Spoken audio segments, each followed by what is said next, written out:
Welcome, friends and foes, survivors and killers. Let's sit around the campfire together and talk about Dead by Daylight, specifically the killer for Dead by Daylight's brand new Alien chapter, the Xenomorph. Okay, so it's the day we've all been talking about. The Alien chapter is here on the PTB and it's impossible to understate how big this is. Whether it's people wondering if the power that lets survivors stunlock you is any good or not, Jonesy turning into an orb unprovoked, or the sound of 1,000 monster fuckers punching in the air because they finally added sex to Dead by Daylight. Alien really is the talk of the town. And a lot, and I mean a lot of you, have asked me what my thoughts on the chapter would look like.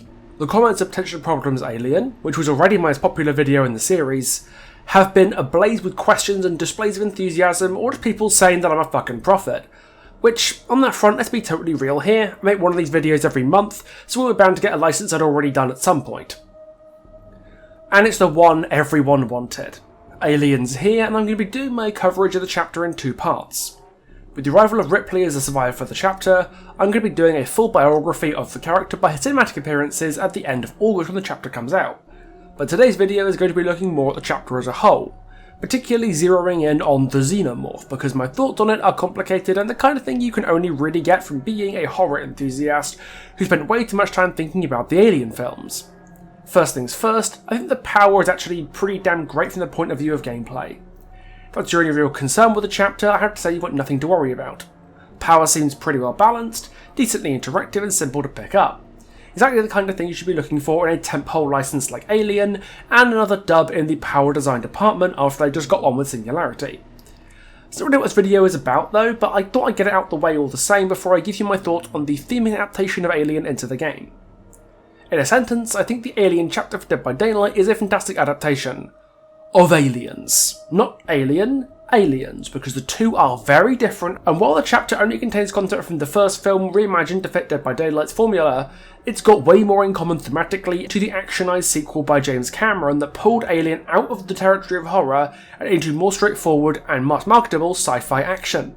Obviously, the horror elements always remain to some degree. When we go from a solitary xenomorph terrorising the crew of a quiet mining ship in the depths of space, to colonial marines fighting off an army of them with flamethrowers and machine guns, it's a major atmospheric shift that sets the two films apart as market representatives of the respective subgenres. Alien is without a doubt the most influential sci-fi horror film of all time, and Aliens is up there with Star Wars and Terminator 2 for one of the most influential sci-fi action films of all time. So why do I think the DBD version of the Xenomorph is a bit more Aliens than Alien? Well, I'll get to that, but first I want to talk about the lore for a second. All like 7 words of it. The character bio is typically my first port of call to get the measure of DBD's newest killer. And the Xenomorph's lore is literally just the ending of Alien. Like, I'm not embellishing it because there's no point, it is just the ending of Alien. Xenomorph is fired off into space and is left for dead, but instead of turning into a hungry black popsicle in the cold void of space, the entity takes it as a killer into the fog. And first things first, I can see why they did this. Ripley's lore ends with her going into cryosleep as she does at the end of Alien, and choosing the specific xenomorph she is dispatched creates a more particular rivalry between her and it than just taking a regular xenomorph. But I'm not going to lie to you, I think they really missed a beat here, and the nature of xenomorphs as a hostile species instead of a particular person like most of the other licensed killers left a missed opportunity that for some reason Behaviour and Disney didn't decide to go for. Instead of going back to the particular Xeno from Alien, why not go for a xenomorph bred specifically in and for the fog? Like, it'd be a lot more believable and enjoyable to see the xenomorph carrying and hooking survivors if the entity had, say, scooped up a clutch of eggs and bred one from captive survivors that could actually be obedient, that it could control and influence directly like a queen, and it would put a unique stamp on Dead by Daylight's take on the Alien universe. It would change nothing about the rest of the chapter, but it would make a nice change from the sad excuses of alleged lore we usually get from licensed characters. We've had some licensed characters that were integrated intelligently and with a desire to meld them seamlessly into the fabric of DBD's universe, like Ash, Bubba, and the Ringu and Nightmare on Elm Street releases. Not to mention our own original licensed hybrid character, so we know that it can happen, and it mostly makes for some really interesting stories. Having the original Xenomorph isn't a bad thing at all, and making our own semi-original Xenomorph isn't necessarily better or worse, just a possibility I thought I ought to mention. But Alien had a really exciting opportunity to do something unique and put a special DBD stamp on our version of this iconic monster, but for whatever reason they just didn't take that chance. It isn't a big deal, mind you. If Disney said no to a more unique story for the Xenomorph, then behaviour aren't going to argue with the House of Mouse. And I get that for some people, having the actual factual original Xenomorph from the first film as our killer is the preferable option, so I'm not going to dwell on it for too long, I just thought I'd put it out there. So with the lore being about as short as it possibly could be, without just being a doodle of a Xenomorph Mkoto drawing his coffee napkin, it forces the gameplay and other elements of the chapter to tie it together with the main franchise, and specifically the first Alien film that the chapter is explicitly based on. At first glance, this is an Alien chapter through and through. Ripley's look is taken from her jumpsuit in Alien 1, as opposed to her civvies that she wears throughout Aliens. The map is a reimagining of the Nostromo, the iconic mining ship that becomes the playground for the original Xenomorph. And even Jonesy turns up, Ripley's ginger cat, who becomes a constant companion throughout Alien, where he almost becomes xenofood, but is written out of Aliens when he's left on Earth while Ripley travels to Hadley's Hope. On the surface level, it just is Alien, plain and simple. But the more I thought about this chapter, the more I realised it's missing something. The vital spark that makes Alien work as a film and powers the franchise forward, that can be summed up in a single word. Violation. The theme of violation runs through Alien like a stick of rock, and it's the cause of most of the horror in the film. The facehuggers violate your body in a sexually charged manner to impregnate you with an embryo. The chestbursters further violate your body, ripping you open from the inside in a very intimate way. And the Xenomorph that hunts Ripley and the others throughout the Nostromo afterwards violates the safety of the spaceship they call home by turning it from a safe haven into its murderous playground. It's something that's key to Alien's unmatched tension as the Xenomorph's, alien presence warps your perception of everything you see, every corner, every vent, every crevice, just in case it's there, because if it is, and you don't see it, you're dead, or worse. Aliens, on the other hand, treats the theme a little differently to reflect the genre shift between movies. Aliens treats humans as the violators of Hadley's Hope, blustering into the Xenomorph hide to literally bring the heat and attempt to retake the planet at the orders of Weyland-Yutani. It's worth remembering that the facehuggers don't exactly facehug anyone in this one, and it's just a random extra who gets chest-bursted.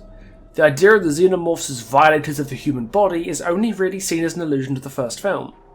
If you haven't watched Alien, you don't know why Ripley's so scared of the facehuggers in the medbay in Aliens, because the film doesn't take the time to show them as the violators that they are in Alien.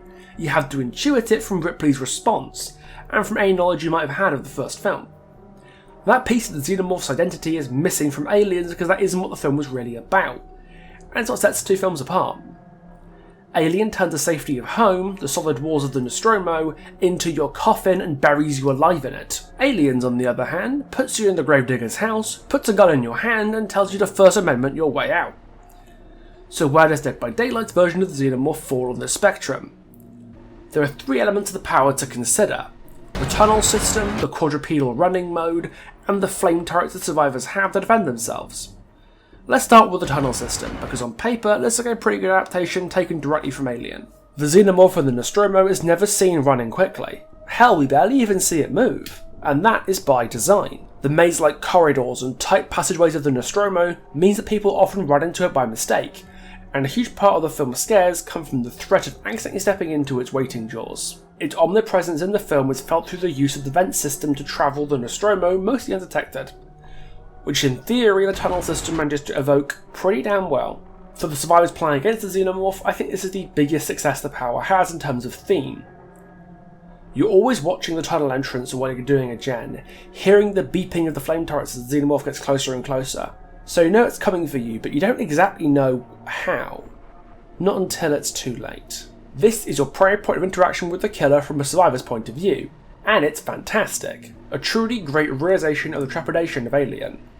However, I don't think this fantasy really holds up from a killer's perspective, especially once you get in the tunnels yourself. If you look around, you'll see an image that will be familiar to many Alien enthusiasts. The organic-looking black walls of a Xenomorph tunnel, taken straight out of the mind of H.R. Geiger and transplanted into your nightmares, but not transplanted from Alien. The closest that we ever get to these tunnels in Alien is the engineer ship that crash landed on the planet, but that still looks very different from these tunnels. These instead have way more in common with the organic structures that we see in Hadley's Hope in Aliens, specifically in the reactor chamber, where the Xenomorphs first decimate the Marines. The reason the set design looks organic is to hide the xenomorphs in plain sight, and to emphasise the fact that the Marines are stepping into territory that is no longer their own, but has instead become the habitat of the xenomorphs.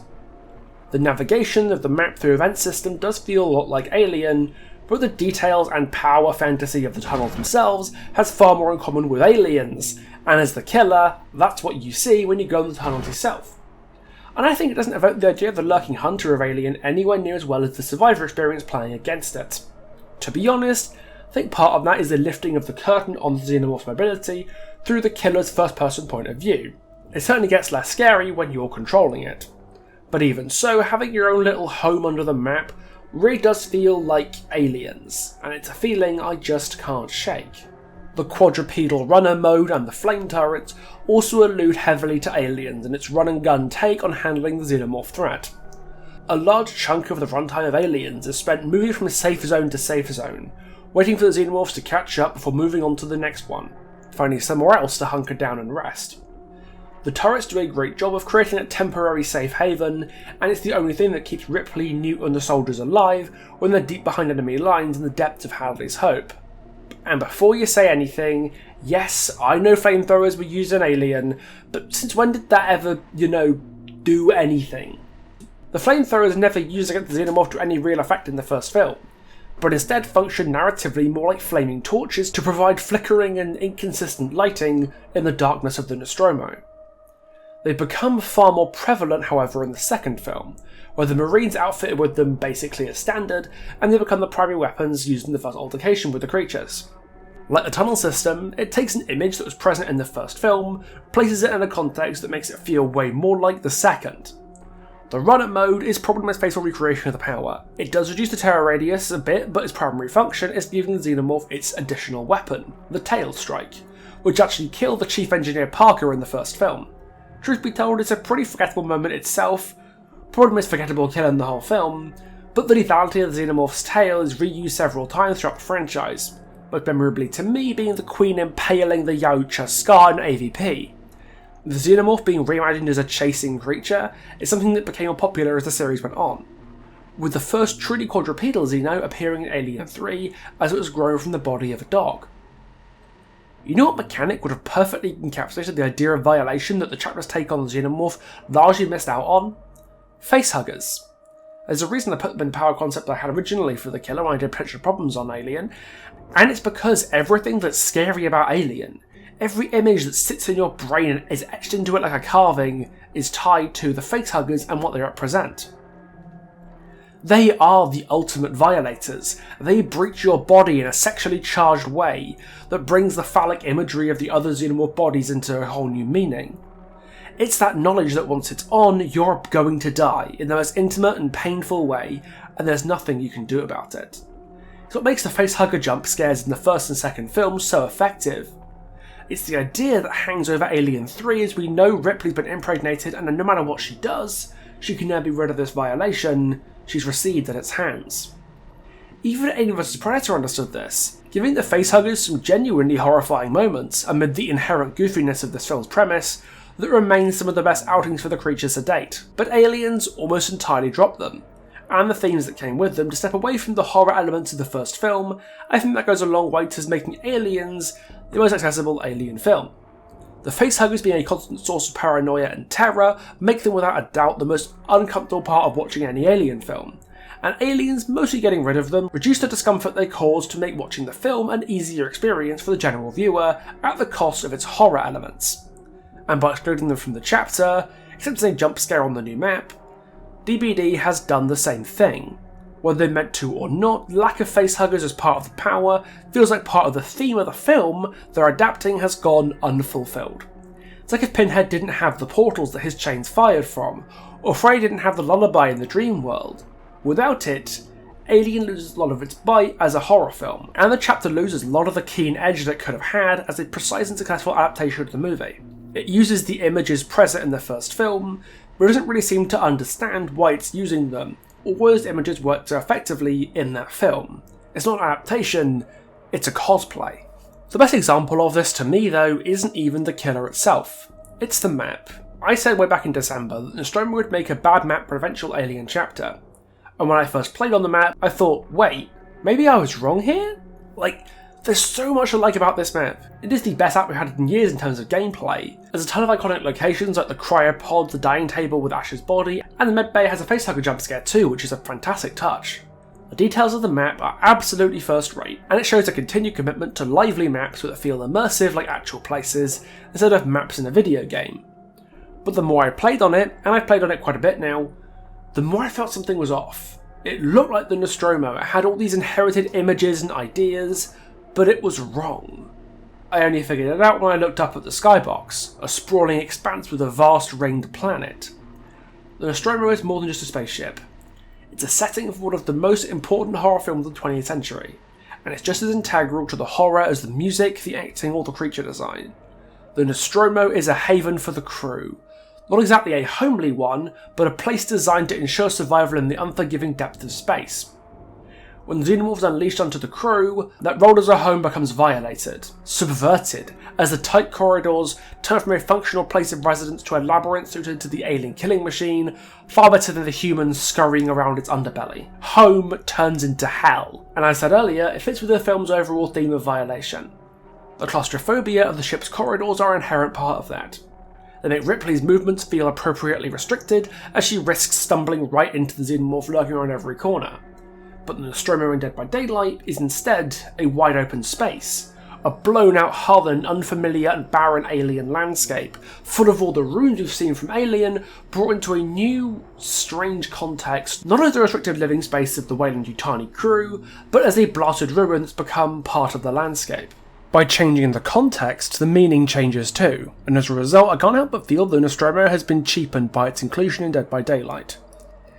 Yes, it still has all the rooms, the Easter eggs, but to me at least they ring hollow when taken out of the context that made the Nostromo such a memorable location in the first place. I understand why the map was made more open, it definitely makes playing on it much kinder, especially for mobility killers who struggle on the claustrophobic maps that already exist in the game like Larry's or RPD. It was clearly a decision made with the priority on gameplay instead of on theme, and as much as it has definitely made playing on the map a much better experience, concessions of theme for the purposes of gameplay are still concessions, whether or not you think it's worth it. If anything, the dim grey lighting of an arid dead world full of spaceship wreckage brings to mind not the cramped setting of Alien, but the desolate wasteland of the Hadley's Hope base in Aliens. Far from the cramped Nostromo full of familiar settings perverted into death traps, Hadley's Hope was a vast expansive base where the xenomorph hive had settled and presented a monolithic undertaking for Ripley and the Colonial Marines. The relative openness of Hadley's Hope helped to give it a sense of scale and emphasise the size and lethality of the xenomorph hive on the planet.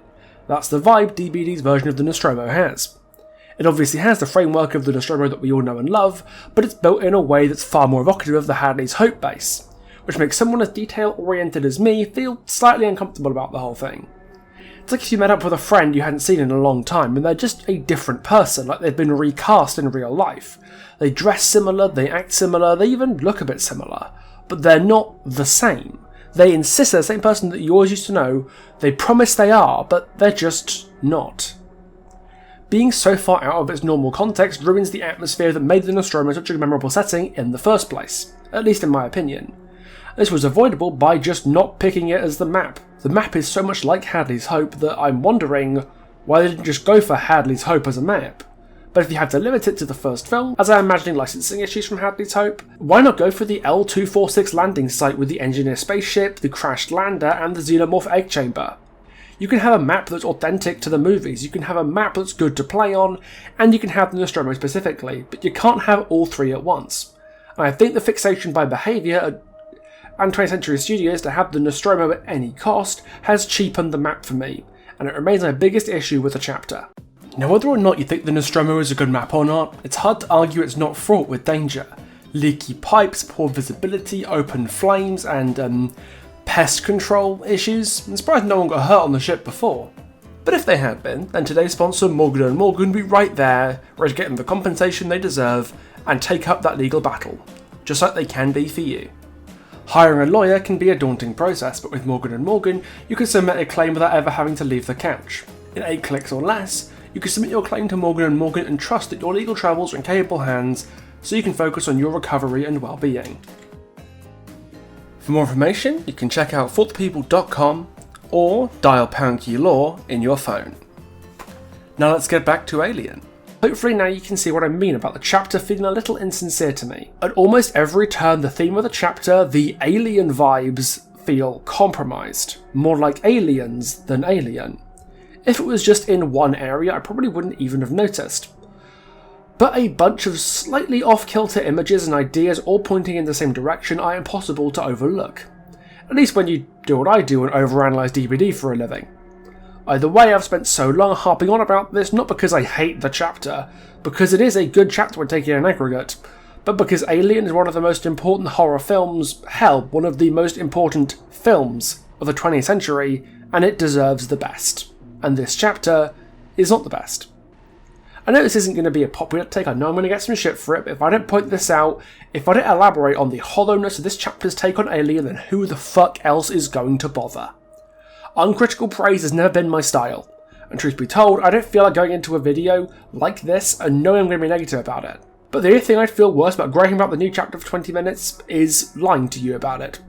If I didn't talk about these issues that I just can't ignore, I'd be lying to you by omission, and I respect you as an audience too much for that. So in conclusion, the Alien chapter is interesting, because at its core I understand why people love it so much. The gameplay is fantastic, even things like the maps that behaviour doesn't get right very often. And the experience of playing against the Xenomorph as a survivor is a lot of fun, meaning this killer will be a popular one to go against for sure. But for every good gameplay choice, one of Alien's characteristic themes and ideas has been eroded away. I cannot in good faith say that this chapter is up there with licenses like Project W, Hellraiser and The Ringu in terms of licensed adaptation quality, because it just isn't a good Alien adaptation. Stick an S on the end of that, and suddenly we're talking. Feels like it's trying to have it both ways. The chapter is adapted from the source material of the first film, but forgets what made that film timeless and legendary in favour of clinging to the safety of Aliens as coattails like it's scared to truly engage with the horror of the original film. If you are looking for a chapter that is adding good content to Dead by Daylight, the Alien chapter is most certainly that. But if you're looking for a good adaptation of the seminal work of sci-fi horror, you will not find it here. Honestly though, that's not a big deal, because the best adaptation that Aliens could ever have gotten has already existed for several years, and you can pick it up on Steam right now. In 2014, Alien Isolation told the story of Amanda Ripley, the daughter of Ellen Ripley, moving through the Sevastopol space station with a xenomorph on the hunt. Amanda has weapons and countermeasures to help her get through the hostile human and synthetic presences on board, but they become almost useless when facing off with the xenomorph itself. All your precious defences won't even slow it down for long, and as you wander the Sevastopol on your own, you feel truly, oppressively alone, as you hear its movement in the constrictive hull of the ship. Alien Isolation is the survival horror experience Alien deserves, and if for some reason you're an Alien fan who hasn't played it, it is the perfect time to do so right now. There's still a few weeks before the chapter comes out, so I'd recommend picking it up, something to play during the pre-chapter downtime if you're interested in giving it a go. Dead by Daylight could never recreate the Alien experience so perfectly within its formula, and I'm not going to pretend that it doesn't leave a slightly sour taste in my mouth for even trying. Like, I'm glad people got what they wanted and that the chapter is going to leave a good impression on the game as a whole, but I want to be excited about writing videos for new content releases, and truth be told, I hardly ever get that privilege these days. Truth be told, there's only been one chapter I felt creatively engaged with and interested in the last 18 months, and we all know what happens when you start praising Tools of Torment. I don't want to develop a reputation as a negative Nancy, I really don't enjoy shitting on things people like, but I just want to like it too, and I can't. I'm really tired of saying this chapter isn't for me. However, there is a light at the end of the tunnel, because Alien is not the only license we're getting in the later half of 2023. A solo licensed killer is coming in the next chapter in November, and if I've been very, very good, and very, very lucky, I'll get the licensed chapter I've been waiting for. And the arrival of Alien makes this possibility much, much more likely. Wouldn't that be nice?